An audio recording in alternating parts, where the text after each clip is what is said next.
What's going on, everybody? Core Conversations for a Wednesday, and I'm so glad that you're joining me today. We have Anita Park. That's better. We got the warm hoodie because all of a sudden there's no heat wave here in Toronto, Mississauga. And so we're doing it. So thank you for joining us. Dad goals, as always, and we're going to have a good time with Anita. Anita has been a guest a few times just as an impromptu guest on our freestyle days. Shona, good to see you. And looking forward to just diving deep on conversation today, see where this goes. Hey Anita, so I'll have you on in just a minute. I just want to just talk for a quick second, do some housekeeping stuff. It's funny, actually, Anita, you're our podcast today. So the podcast drop is Anita. Who was there? Trey. Coach K.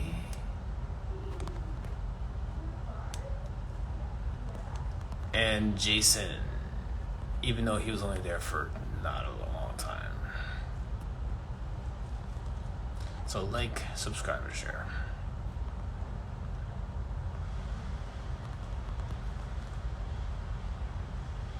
So I've got a couple of housekeeping things to do today.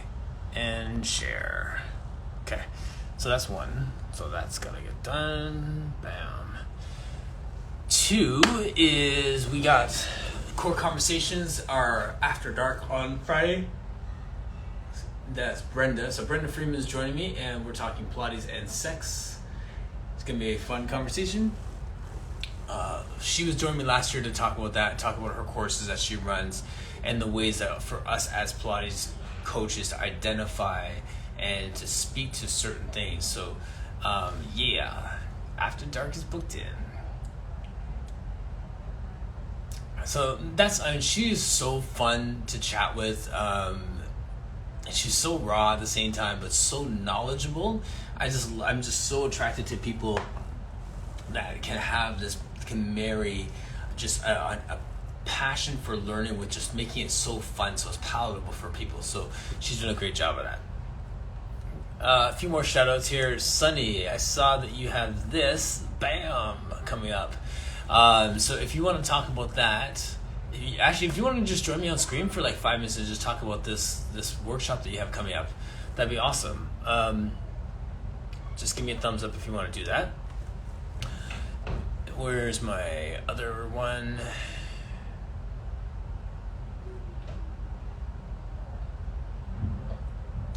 How pretty is that graphic? So After Dark's coming. No worries, Sunny. Jammies. Pilates and PJs.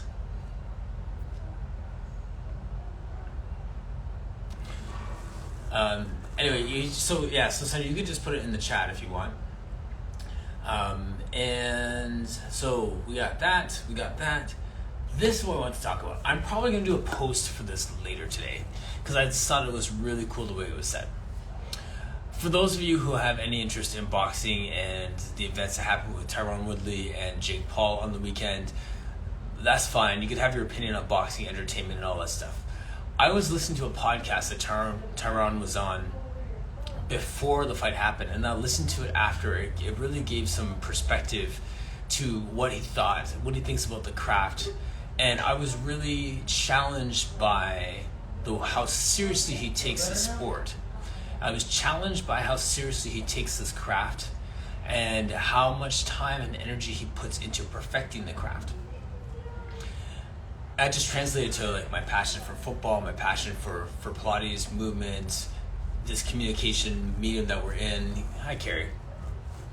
And so when Tyron was talking about it, he was talking about the fact that he was in as an MMA championship Hall of Famer as an MMA guy.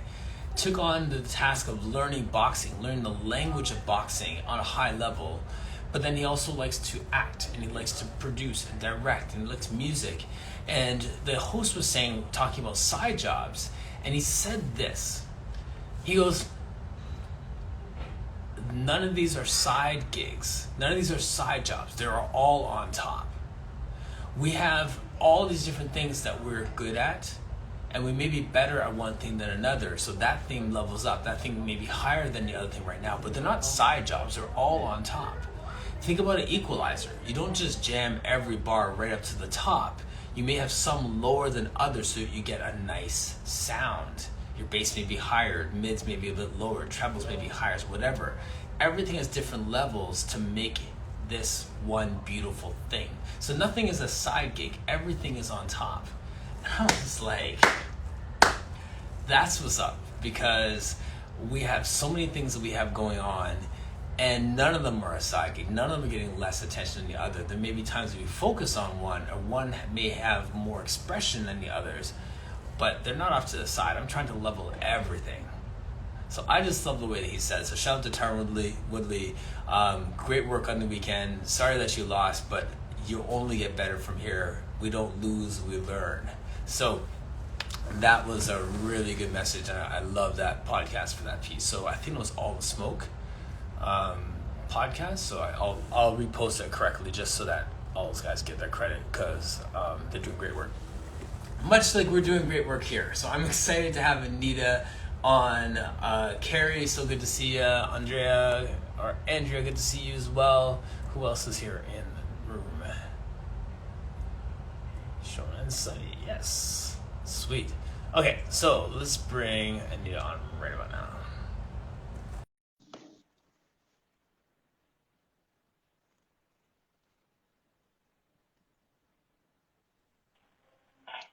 Hello.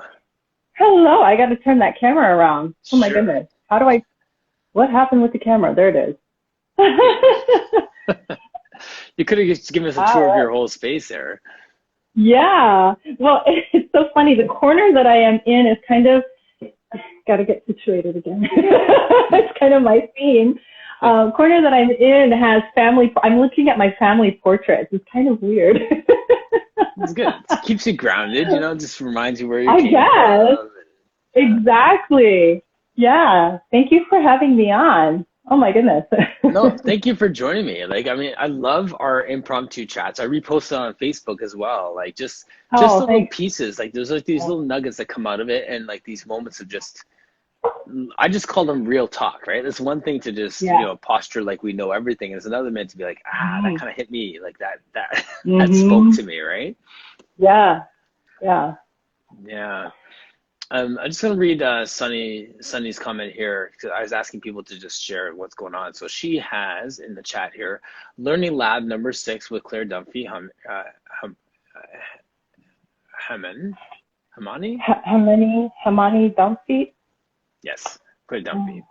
And so it says that the Inspired Cadillac is a 6-week workshop series. It's online.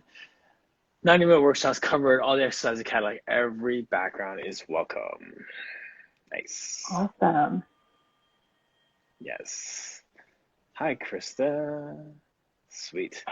All right. So your fans are in the room, but for the record, can you just say your name and your business, and we'll just go over the conversation goes from there. So I'm Anita Park, and my business is called Explore Pilates. And Explore, you asked me to share with my people what's the message, what's my message. And I think the underlying message, is why I chose the name Explore. It wasn't actually difficult to find it, because I found myself exploring. I ended up where I am now as a result of lifelong exploration. So, and Pilates asks us to explore. It's like the more answers you find, the more questions you have, the more questions it opens up. So, yes, absolutely. Yeah. I loved your thing about the equalizer. That's kind of, it spoke to me. You and your musicality, of course. Yes. Yeah. I mean, so many thoughts coming out of the gate. Sure. Let's unpack that. I mean, because the equalizer thing, he said it. I love when people say something in passing that is more poignant than the actual thing that they're talking about. Like, he was talking about Right. side gigs and movies and theater, and he said the equalizer thing. I was like, that right there. Yeah. Like, that is that visual really spoke to me, right? Yeah. I came from like a very specific discipline. So I, just for people who don't know, I'm from Canada, just like you, and from Korean background. So being daughter of immigrants, I was really drawn to languages, but I grew up playing piano. So I actually ended up in the U.S. because of the Jacobs School of Music here in Bloomington, Indiana, with Indiana University. So everything was so specialized, like my music training was very specialized. It was very geared towards music performance. My undergraduate degree at Western was in piano performance. It was like performance was, I think it's one of the P's that came up when I was thinking about in my thinking lately. And when I actually came here and I was like, yay, there's a languages department. And I came here with this idea that I was going to explore my passion, which was Hispanic literature. And, in Canada, it's not exactly the second language, or it wasn't many, many years ago. So it's just kind of like this wild card. Like, why does she want to study Spanish? And when people would say, so what do you do? I say, well, I grew up playing the piano and I'm doing a PhD in Hispanic literature. And people would be like, wow, those are so different. Right? And this is where the equalizer is really cool, because it's like, I don't know how to explain to you that when I was studying music, I wasn't just learning to play the piano. I was learning all these different composers. And so each composer has their own language. I was learning languages at the piano. I was learning languages at school. They had different names, but language is so much more than a country, a flag, and like a culture or a race. And so that it was already kind of built into my curriculum. And so I definitely relate to that idea. Bless their hearts. I can't see who they're from, but thank you. Terry Miller was saying, Anita has so many gifts. I love the rosary made for me. Oh, thank you. Yes. It's that performance is something that's come up in your talks as well, and that would be really interesting to explore. Yeah, performance in so many ways, right? Like, I keep talking about redeeming words because we hear the word performance. I say the word performance, and then someone shudders because they grew up in dance and they were told like you had to perform no matter what, and it became this evil taskmaster thing. Right.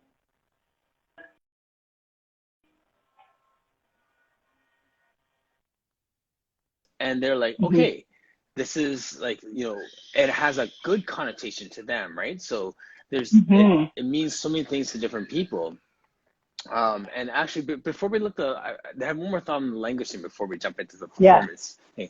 I used to say when I was working with youth at risk and I was, hanging out in drop-ins and doing stuff, and we started to do more outreach, I didn't play basketball in high school. I think I tried out for the grade 8 team and got cut, and then said I'd try another sport, and that was it. But when I finished my degree and I was out working in social work, I started to play more pickup basketball because that was the language that the kids were speaking. So basketball became that language for me, and I played a lot like through my 20s, even though I didn't play when I was younger. Because if I wanted to connect with young people, that was the language that I needed. And I used to use that phrase a lot, like that was my language to speak with them. So I heard what you're saying there when talking about piano, but then learning that language. So that's really interesting too. Like that movement can be a language itself. It's absolutely. I did a similar thing. I was really focused on Pilates for a while. Pilates was my goal. It was the thing that helped me do Pilates. I was sort of getting into this like self-perpetuating cycle. And then I asked myself, I was like, what if, what if there's something else? Like maybe we need to diversify a little bit, because I also caught myself like telling people, like it's the thing that helps you do everything else better. But I was only doing Pilates. So, right. Yeah. And there, there's a whole discussion there about the mindset, the psychology of somebody who does Pilates versus somebody who decides to teach Pilates. And then once you've gone through your teacher training and you're teaching people, like what you did, how are you relating to them? What language are you bringing to the table? And if you're only speaking Pilates to the people that you teach, you're not going to connect. Right. I think. I mean, I don't know. Maybe I'm more sensitive to this because of my, multicultural upbringing, my interest in languages, and it's kind of like if you're going to translate and tell people that there's two sides to Pilates, that yes, you get good at doing Pilates, but it's going to help you do other things, then you cannot only be focused on the one thing. And I think that for me, like for teaching, as a student, I always prized when teachers practice what they preach. So, yes. I just kind of felt like I actually started TAP in August of last year. It was my pandemic hobby. And nice. I was like, okay. I did it because I was like, I need to get out of the house. I need to move. We don't go dancing anymore. And I mean, I don't go dancing anymore. You are finding out a lot about our dynamic here. Right. And so, but I also wanted to get into the mindset of a beginner. I think that's also important. Yes, exactly. As a teacher and as a, somebody who's got a 5 in front of their age, get to that age where it's like, you really need to, like, this is my self-talk, like, yes. You're only as young as you're exploring, like when you settle and you say, no, this is my life. I'm good. I'm good with this. I'm good with just sitting still. I'm good with, not picking up anything new. I know what I need to know. I think that's when you age, it goes along with the age of the spine. Absolutely. Yeah. Hi, Misty Blossom. We have some, I love you guys. So Carrie's leaving. She said, catch the rest of that later. Yeah, those are such great points. I mean, I think that we need to continue to learn and to explore, and like all that you just said there was so good, in that, like there's more. And I was going to ask people in the chat actually, what quarantine new things did you pick up? Did you learn a new language? Did you take some course on how to speak a new language, or did you learn how to play the guitar online or something? Like, what new thing did you try?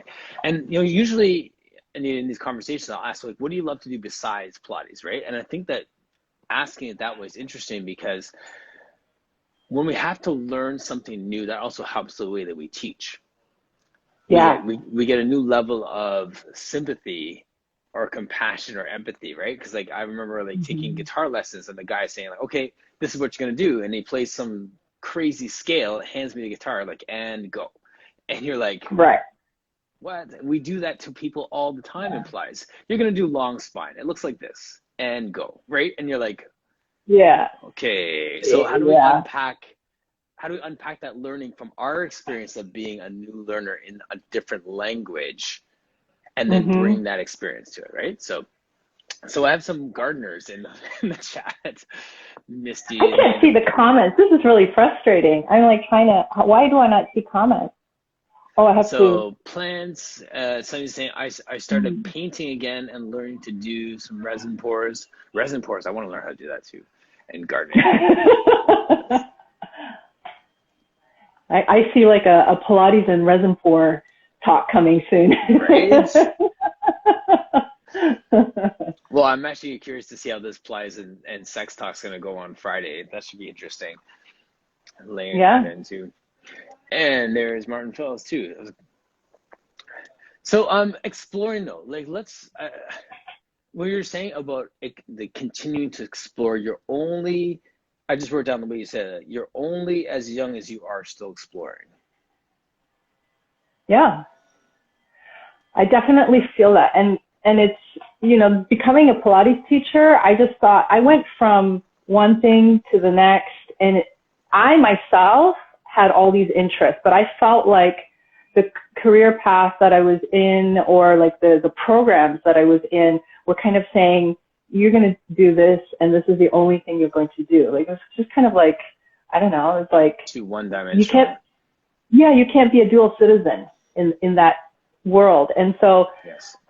it was actually, there was a professor who said to me in my PhD program, he said, you have this background as music. It makes you a very interesting reader. I didn't understand what he meant by that, because my mentality was like, well, I'm doing Spanish now. I don't do piano in Spanish. Like, I couldn't see the connection either. Yes. Because I was like, really don't want to talk about piano in Spanish. It didn't really interest me. Like, it was the language itself that spoke to me, that was fascinating. And so it was only maybe through motherhood, maybe through parenting, all these P words, right? I told you there's going to be lots of P's. I know, right? Are you like, do you have them down and you're trying to like line them into the conversation here? No, seriously, it's my thinking. And I was like, oh my gosh, like every other word starts with a P. Actually, because I'm a poetry person. Oh, another P. You don't say. So I pick up on these things. But yeah, get me out of this loop that I'm in. Yeah. No, but the thing about the Pilates teaching was really neat, because it was like, wait, I can relate to musicians. I can relate to the concept of perform. I can understand where this perfectionism comes from. I can understand, like, what is that desire to, perfectly execute an exercise. Oops, sorry, I hope that didn't freeze. And the fact that, like, what is the function of Pilates in our life? There's this sort of, I think I just got sidetracked because of all these notifications coming. Yeah, sorry. But yeah, in our life, that's the key word, right? Like, what is this function in our life? Yes. Yeah. Right. And I think that as far as teaching, like as a Pilates teacher, all of a sudden I realized I can use all of this stuff. Like, I can relate to this movement with my knowledge of languages, with my knowledge of music, with my understanding of the pressures of performance. Yes. I should have maybe sat down with a thesaurus, get away from these P words. No, but I hear it, because so someone can walk in to working with you and they could be a performer of some sort, whether it's playing or dancing or something. And you can, let's stay with music, for example. You can speak to what movements they will need, what exercises are going to help them for their sport in Martin speak. But at the same time, you can also speak to the performance side and talking off that ledge of perfectionism and say, well, what is our actual goal? Like, you can speak to that through the languages that you know. Yes. Yeah. And a lot of it's really not that complicated. It's sometimes as simple as, like, just follow the order, like, trust the system, that the work somebody has already thought of this work, that if once, like, I have that work in my mind right now, but once you start the 100, you know how that story is going to go. Like, the plot line from 100 until push-up, and how you're going to get there is the neat part. Like, because I'm not going to change the order, but I might say, I see something today, and this is what we're going to focus on. We're going to have a different theme. So the theme might change, the exact timing of it might change, but we're still going for flow. We're still going for the order. We're going to get from 100 to push up somehow. So that's the thing that is really fascinating to me, because it's like many different short stories. It's like those movies where they have the alternate ending, but it's Choose Your Own Adventure books from high school. Right? Yeah. Yes. Yeah. Kind of.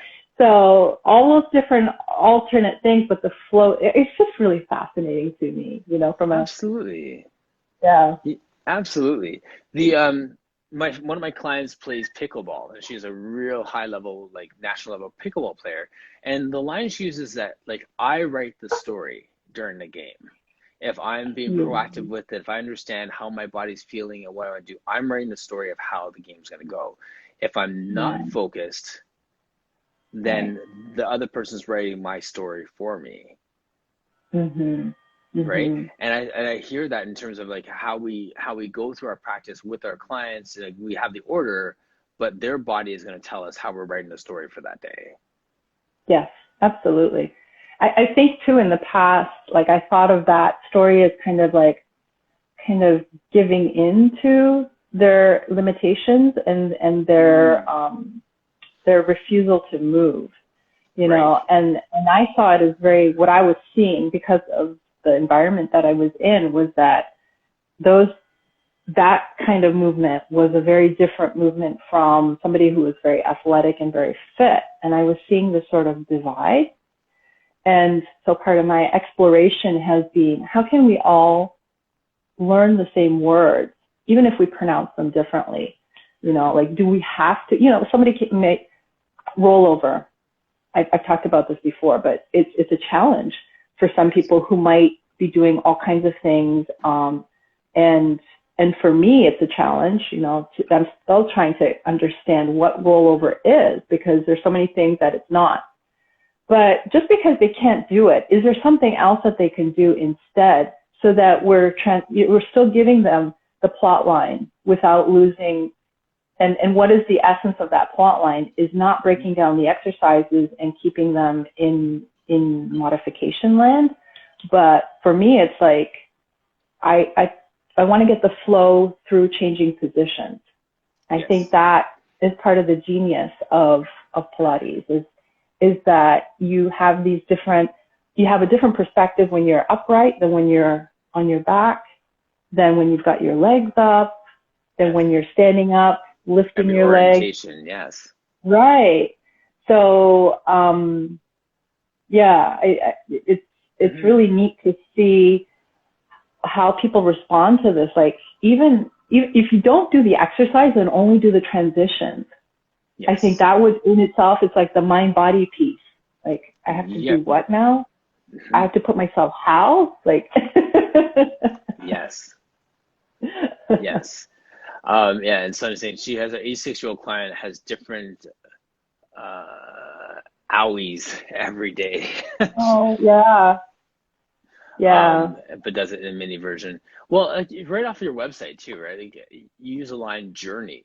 I mean, I think sometimes, like, how cliche it is, like, you know, it's not about the destination, it's about the journey, right? And it's about how do we get there. And sometimes because we're so fixated on how to get them there, we don't let them just enjoy that process and that journey and find accomplishment in that journey, right? And I think that's the piece that maybe when we're younger in our work, we're like, okay, we have to get to this exercise. We need to be able to finish this in 45 minutes.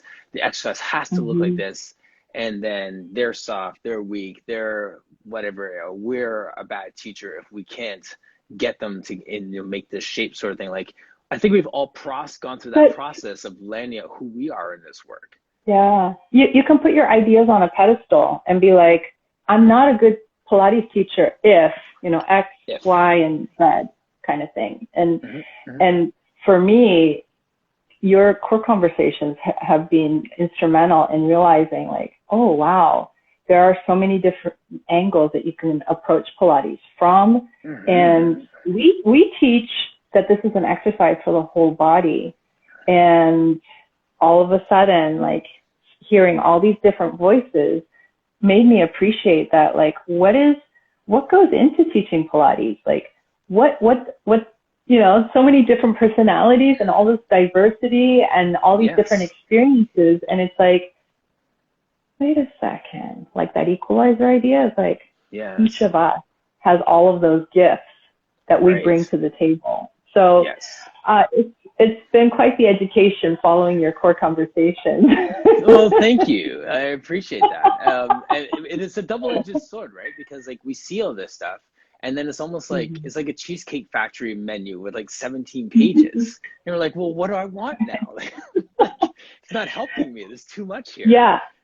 And I think that's, you know, when I think about performance, I think about what is your authentic, true voice, you know? Yes. That's such a hard question to answer. Oh, yeah. Yeah.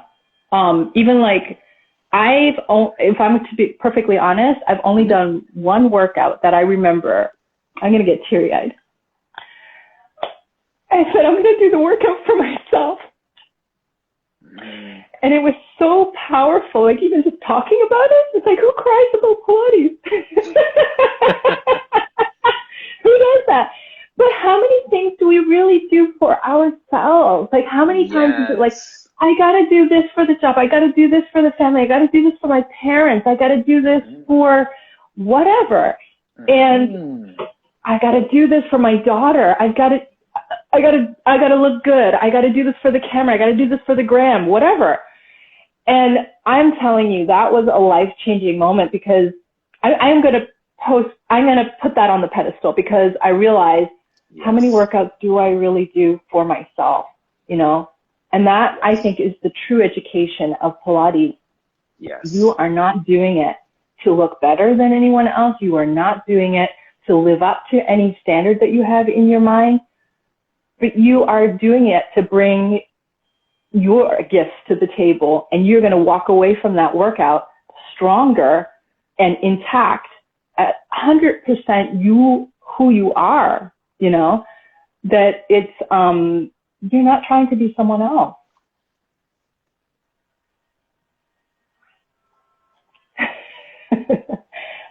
I'm just leaving that out there. Like, that is so well said. It just came from the heart. I knew it was going to happen. I think that's why I wrote notes, because I was like, I don't want to go there if I don't have to. But I noticed every time I looked you up, there you have a little orange heart. And I was like, core. It reminds me of cœur in French. Is that what you were thinking? The orange heart? Or, yeah, is there any reference to heart, like in your approach to movement, to these conversations? Did you have it in your mind? Like, yes. Well, the orange heart was in recognition of the indigenous people, right? And just having a heart for them. And the bigger conversation around that is just recognizing origins, having a heart for origins, like the physical origin of where I am. I love things authentic and like vintage and all those things. So I always look back to pay homage to those who came before me, educationally, physically, all those different things. So that the orange heart is just a reminder of recognizing the indigenous people of where I live, where I stand, but then also just in globally of just recognizing that there was someone before me, and it's not all about me right now. Yeah. Oh, that's beautiful. Yeah. No, I mean, there's always some nugget in all of your conversations where I go like, oh, that really got to my heart. Yes. Oh man, I listen to them and I'm like, how that was so rich. Like, I mean, like, there's so many of them out there, but I listened to some, and I'll message people. I was like, hey, I was just listening to our conversation.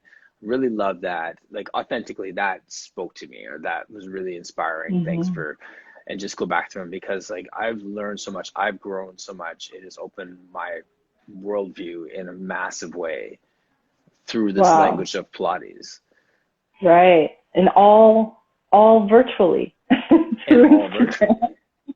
Well, yeah, all virtually. And just like, I think that that's the next step. You know, I was talking with one of my colleagues here, my friends here, and we're just about, where are we going? What do we want to do like 5-10 years from now?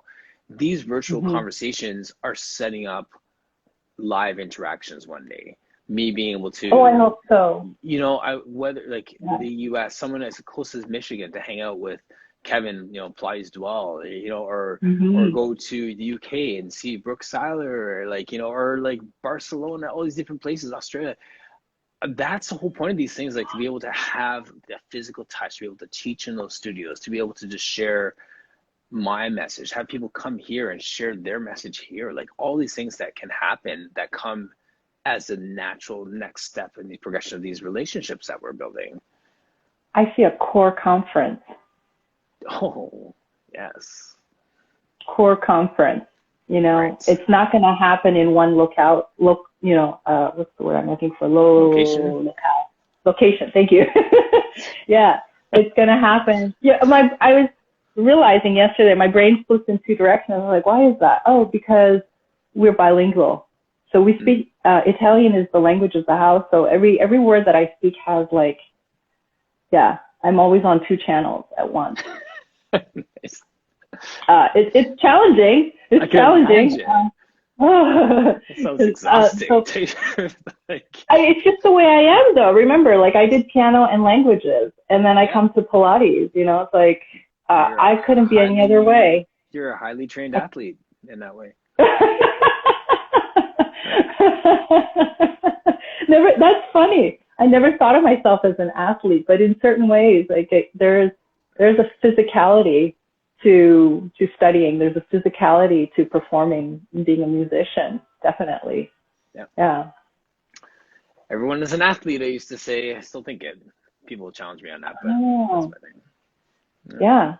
And we have to be to get through life. I mean, this you know, the demands on our body of living and having emotions too is so human. And what's going to hold those emotions as we go through life if we're not strong physically? Right. Yeah. You know? Exactly. And I wonder if people get into if people get into this sort of like they're what's the word? They're blocked. They're blocked emotionally because it's physically. You know, there's that the way you express flow through your body is the same flow that comes out of your emotions, that comes out of your mind. Absolutely. We are not just looking for flow through the order, but we're looking for that nice flow in the whole body. We might call it fascia, we might call it movement, we might call it feeling good, but we want to be connected in all parts. We want everything working all at once. Not always to the same degree. You know, we don't all want to be crying during Pilates like I just did. But, but you know, like it should be ready. I think that is the true meaning of zest and whatever. All the words that Joseph Pilates tried to express in Return to Life fall terribly, terribly short of his mission. I really see him, you know, because of my music background, I see him as a Beethoven figure. And I always have that image in my mind of Beethoven. There's this story that he died shaking his fist during a thunderstorm. You know, that I think there was this like, I have so much to give to humanity. Not now. Why now? Yes. And I see Joseph Pilates as a similar figure. And I made that connection too when I became a classical teacher. I was like, yeah, I understand that. Yes. It's a difficult message to convey, and it is because everybody wants to go to the gym. They want to move fast. They want to lose weight fast. They want the sweat. They don't realize that Pilates is a slow burn. You start with the flame pretty low, and then you turn it up, and then you turn it up, and more, and more, and more. And you're always going from one step to the next with so much control that whether you do the advanced or the beginner, you have the same amount of control and you use the same amount of precision. It's not like I'm going to be, you know, I'm not going, there's no such thing as, I don't know enough about beast mode, but it's not like you flip a switch and all of a sudden you go into beast mode, you know? Right. Absolutely. Yeah. And you know, it's funny, the analogy that I've used many times in talking about Pilates is actually the game of squash. Oh. Because cool. you can go into a squash court and you could just put the ball up in the air and just hit the ball.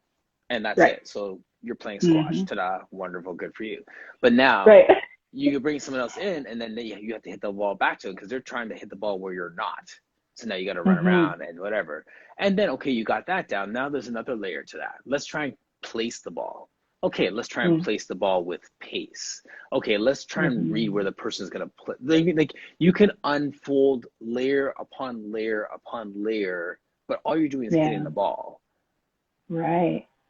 And I think that, you know, Pilates is the same way. It's like, okay, you got it. You're doing a roll up. Now, can you breathe while you're doing it? Now, can you do this while you're doing it? Now, can we tie this? And now, can we transition to the next exercise? Now, can we? Everything layers upon your level of proficiency. Like TRX people say, like you earn the right to progress.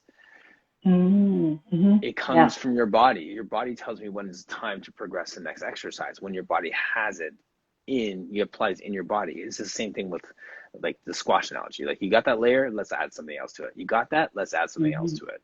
But then let's go back to the basics. Like you go back to your drills to start. Like everyone starts with the same fundamentals.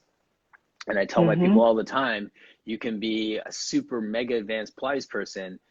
You might just come down and just do a basic mat every single day, just to move, just to scan, just to feel where your body is today. Who am I bringing to the mat today, sort of thing. So it all ties in, and there's always another layer to progress, but there's always the fundamentals that you never leave, right? So it's in the music world, at least in piano world, we say it's very easy to play the piano. You know, like it's the easiest playable instrument. You don't have to breathe. You can get away with just pressing the key, blink, blink, blink, blink, blink, and it's like, I've played the piano, like your squash analogy. But then you learn skills, and then you take notes, and you take your technique and you build that into the music, or vice versa. And they have to somehow, the mastery that is involved in blending your technique and your musicality is where the magic happens. So the same thing with Pilates. I think it looks really easy, and perhaps, you know, this is where when you limit yourself to the limitations that you see in front of you, it's like we're getting into really esoteric ground, because it's like, yes, we teach the body in front of us, and we want to honor where they are, but if your Pilates practice stops there, I think you're doing everybody a disservice, because now people are not going to progress. They've just kind of stopped. They've parked their car and they're like, this is where the journey ends. I'm just going to stay here. And it's like, we just left home. We just left home, and you're going to stop here when, like, it doesn't have to be a mad dash to the finish line, but like, could we just keep going? You know, what would happen if we just kept going? Let's I explore. think that, yes. Hey. like, why does it have to stop at, the second kilometer or mile? And it's like, Thank you for the Canadian reference there too. It's like shout out. With RE, correct? Yes. Kilometer. Circling back to how you actually found Pilates. We've talked about your music background, your language background. Like, how did you find Pilates? Find Pilates? There's a parallel story to this, because my movement practice essentially started as a young girl, and my mother was she was always fit, and I always did some sort of movement. And then I started in the 90s. Pilates arrived on our campus, and I started to hear my grad school classmates talking about Pilates. And I asked them, so what is Pilates? They said, oh, it's a lot of core. You use your core for everything. And I was thinking on my own practice, and I was like, yeah, I use the core for everything, and I'm good with what I'm doing. And in fact, I think a lot about this, like what is the difference between Pilates and what I was doing? And when I was first formally introduced to Pilates, I didn't like it. I didn't like it at all. But really? There was something about it that led me into exploring a little bit more. And I was like, sorry. I kept reading about it also. Yeah. Sorry, a quick time out there. So you didn't like it now. Was that something in the way it was presented, something in the way it felt in your body? Like, what component of it did you not like? Now that I know more about it, I realized it had to do with the teaching.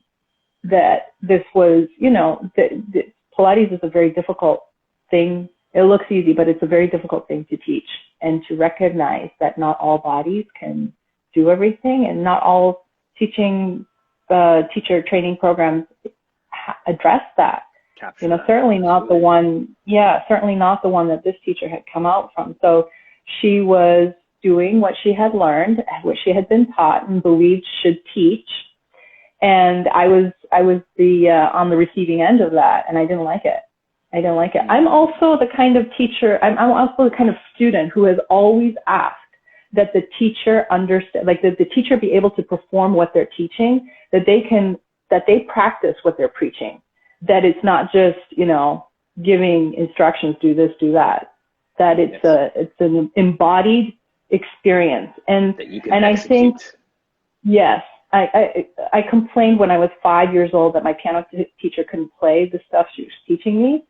So we had to change teacher. So I think that my body recognized when I was in that class, like, nah, there's something that's kind of like off key here. And now with my experience as a teacher and my evolution as a teacher also, like, I recognize what the issue was in just my own personal thing. But the Pilates kept coming up when I was trying to get pregnant, as a geriatric mother. I was looking at what you're supposed to do, and they recommend that you not run. And I was like, oh, okay, so I won't run. There's, one fun piece of my movement taken away. Yes. Dancing at that point, I think people were still smoking in bars. So I was like, I'm not going to do that. Anyways, my husband doesn't like to dance. Let me put that up explicitly now. So, what are you left with? So the Pilates kept coming up, and I tried it, and I gave it a second chance. And it was actually a Stott Pilates program, and I'm not sure. When I think back, I don't know enough about Stott to say how Stott it was, or if it was the teacher's interpretation of Stott. Okay. And that's like, whether she was adding in her own stuff, or because it was just, I was really fascinated. That was so creative, but there were elements that I recognized from one class to the other, and there was a progression, which I really appreciated, because I was like, yeah, that drew me in little by little. I can sense, my body sensed that I was being taken from one level to the next. Yes, you're on a journey. Yes. It took me through that journey, and then it was much more approachable. And by the time I got to more difficult and more challenging stuff, I had built up the skills that I needed to actually enjoy the movement. Yes. So that was a really nice program. But I kind of topped out, because it was like I can only take that so many times, and then it was the same thing over and over again, because that's kind of all they did. It was just a mat module. It wasn't in a Pilates studio where it's the whole system. So it's really been very recently that I've come to fully understand what it means that Pilates is a system. Even after having done my comprehensive training through TPC, and coming out of that, I did what we talk about in teacher training programs. I memorized, I learned, I practiced, but I think it takes a while to go from speaking the word to understanding it fully in your body. Yes. That's why we practice, actually. That's why we practice. Absolutely. Yes. And we're going to continue to evolve in that. We never even arriving at that. It's not so that we go over and over and over again, but a little bit at a time that you're going to understand. You're going to come to a new realization of who you are and where you've been. And it might be something simple. Like for me, it was Pilates is a system. Mm-hmm. Oh, you mean when I teach mat, how do I bring the system into that? Yes. And that's changed how I speak the exercise. That I give little hints of, there are some people who really only want to do mat for whatever reason. And they're fine with that. They're quite content. So how do I move them from a place of stasis? Yes. So that my service as a Pilates teacher is to keep people moving, not going through exercises, but to evolve, to have that sort of, Chris Robinson calls it the positive spiral, and I've interpreted that as you learn something and you keep going around and around and around, and the concepts get bigger. You started small, but they're going to get bigger. Right. And how do you do that when you have somebody who's always coming for the same modality of Pilates? They're not coming for private, or even if they only come for private lessons. Yes. So that's, That's interesting. You know, I just thinking of something I've done this week. Like I did a post with Christina's, I think it was a Corkscrew when she was doing it from the open access Pilates archives. So Okay. so she posted about, Yeah, I yes, remember that. yeah. So she did the one with the corkscrew on the reformer. So traditionally, quote unquote, traditionally, elbows are wide, holding onto the handles, one circle, circle back, whatever. And then she had a version that Joseph Plies had documented where you have your hands over, elbows in, three circles, Mm-hmm. one direction, and then three the other way. So I posted that. I did a video of it on Monday, spoke to it, and then I taught it in my online class on Tuesday. I taught it to a private session that morning, I believe, and I taught it to someone this morning as well. And every time I taught it, I was listening to how I was teaching it. I was teaching it differently because I obviously had a different body in front of me. So I had to teach it in a way that Mm-hmm. related to a person with a longer torso or longer legs or different points of emphasis Mm-hmm. and emphasis on breathing and all these things. So the exercise was exactly the same. The presentation was different for each body in front of me, and the place that I taught it. So for one person, I had them do it on the mat, and then I had someone holding a stick, and then someone holding onto the dowels on the mat, then someone was on the reformer. Mm-hmm. So it's like, okay, we're doing the same movement, but we're going to different places in the system to do the Mm-hmm. same movement. Mm-hmm. So they're understanding how all the pieces of equipment tie into another to aid us in the movement. I'm Yeah. understanding that I have to teach it differently to each person. You know what I mean? So like there's so many things that can be learned for us as the teacher and for the person who is doing it that that ties into the mat work. So if someone only wants to do it on the mat and say, okay, well, let's do this exercise that you're really good at on the mat over here. What does it feel like over Right. here? Ask them what it feels Mm-hmm. like over here. What does it feel like over here? And let them explore the movement Yeah. by them Yeah. taking ownership of it from a place of self-efficacy. So they're already good. You own this exercise here. Right. Let's go Yeah. over here, sort of thing, right? Mm-hmm. So I think that's kind of the way that I Mm-hmm. speak to that because people do get comfortable and they Mm-hmm. forget how scary it was for them at the beginning when they started that movement. They forget how inefficient they were with the movement, and now they have the right muscles engaged and they have the right muscles Right. relaxed and they have the right breathing and they have the right timing and they have the right flow. So they're here. Mm-hmm. Let's start that over. Let's start that journey over again on the tower now. Let's start that journey on Yeah. the reformer now. Let's start that journey on the Yeah. chair, right? Whatever it is, right? Yeah. But are you really beginning over again, or is it a continuation, or Mm-hmm. did you just shift the room and the whole perspective by 90 degrees?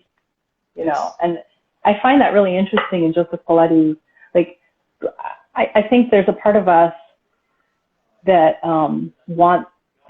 we have so many questions for Mr. Pilates. Yes. Like, why did you do this? Why did you do that? But I think that we're on our own, and I think that's how he meant it. We're on our own, and so what can we bring to the table? What can we bring to the Pilates table? And I think when we're teaching people, the best way to honor Joseph Pilates is to be curious and Yes. to enter into that mind space of, well, let's try it this way. What if, Yes. I've put somebody who comes for mat, I put them on the reformer and have them do a few reps of footwork. I wasn't interested in counting to 10. It wasn't about the numbers. It was about feel the spring. Yes. And so I just had her feel the springs. And then I said, okay, we're going to take that to the mat. Where there's always a sort of transference of skill, because we're Yes. teaching Pilates is good for everything else. So within the system, it's important to say transference of skill. So we're building that into their mindset. And her mat work was so different after that, and that's, I think, mind blown. And I think that that's kind of, Pilates is a system. We think about the apparatus, we think about the exercise, but what if it's what we're transmitting and communicating to them and kind of letting them know, like, it's really not just about Pilates. It's about the whole, we're staying sharp. We're staying, the mind is going to be sharp Present. and through the body, and present. Right. That's another P word there. Sorry. Like, can we just change language? Yeah. Maybe we'll get away from these P's. But I think it's the a lot of them are have to do with this pro. I noticed that there was the prefix pro or per. It has to do with for. You know, it's for the purpose of something. It's for it's moving. It's like propelling. That's the journey part, right? You're moving forward, and that's if we take all those so-called principles. That's what all those 6 principles are. It's just about how we move through life. How do we get from point A to point B and never just get stuck at point A point 1, you know, but like do the full range, go the full range. If A to B is 10 steps, don't stop at step 2. Yes, absolutely. That's some high level teaching to be able to communicate all that. And I think that we've figured out that that's our journey as well, right? Yeah. I'm going to read Sunny's comment here. I remind them every 10 sessions what they are doing now that they couldn't do. The apparatus feels like a different skill, but the goal becomes possible. Yeah. And then Martin Phil's comment and of course use props to expand the repertoire, right? So I think that's it. Like when we package it as a transference of skills as opposed to, okay, let's do something new today, then I think it's more palatable for people, right? So performance, poetry, parenting, piano, Pilates, perfection, principles. You've been writing. Person and precision. Yeah. That's basically it, everybody. We just figured the world out right there. Yeah. Just nailed it. It's all in the letter P. It is. P is for Pilates. Yes. Oh, Pilates. I gotta put Pilates down there too.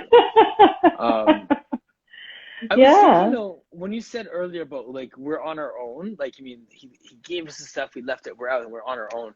I had the idea of someone who's been training for a sport like swimming or like martial arts, where like you spend this time in camp, you spend this time training, but when it's time to actually compete, you are on your own. It's an individual sport. Like the cage closes behind you, you're in there, you know, you're in the water, and then, you know, the sound goes off and you start. You're on your own with everything that was given to you. Do your best. Yeah, absolutely. Absolutely, yeah. And we're actually not on our own. I think that's what Core Conversations has brought, you know, and we're not alone. We're not alone in this journey. But in our own search, we have to do it ourselves. Like that search can only be done by me. Like I could take lessons with all the teachers that you've had on here, but if I don't do the work myself, my work is going to change. Like I'm not progressing. I'm just taking lessons. Yes. So I think that's what the performance is. Like where I think we forget that because it's so heavily coached.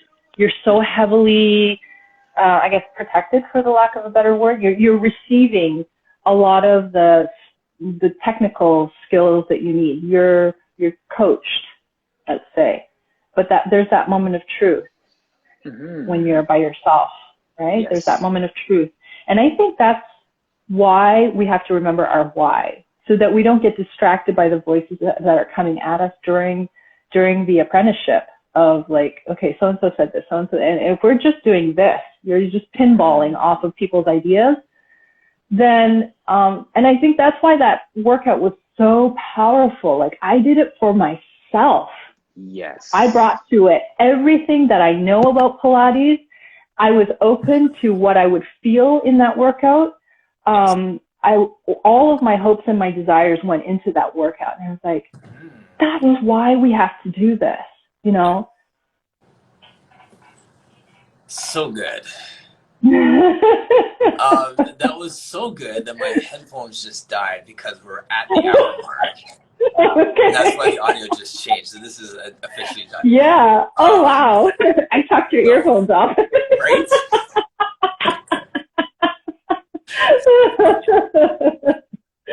And Anita, thank you so much. I just love every Thank opportunity to chat you. with you that comes up. I'm looking forward Likewise. to doing this in real life one day. I would love to. Yeah. Thank you Yes. so much. Yes. And thank you to everyone who joined us as well. Sunny, thank you for all your comments. And Coach Robin Renee, Martin Phils, Claire Dunphy, Hemi was here. Yes. Really appreciate all of you. Yes. Phil Griffin, Scoop Pilates. Awesome. Wow. Guys, thank you so much. We have, Kate, yes, Dynamics tomorrow. So that's going to be a great chat. Really looking forward to chatting with her. She runs I don't want to speak to it. I got to do some more research on it, but she's amazing. Her Dynamics program is awesome. So she's tomorrow. We got Brenda Freeman on Friday evening. We have all kinds of good stuff going on. So thank you so much, Danny. I really love it. So much fun. There's a bit of a delay, so I'm just gonna log off now. Okay, perfect. Thank you. All right. Bye bye. Thank you.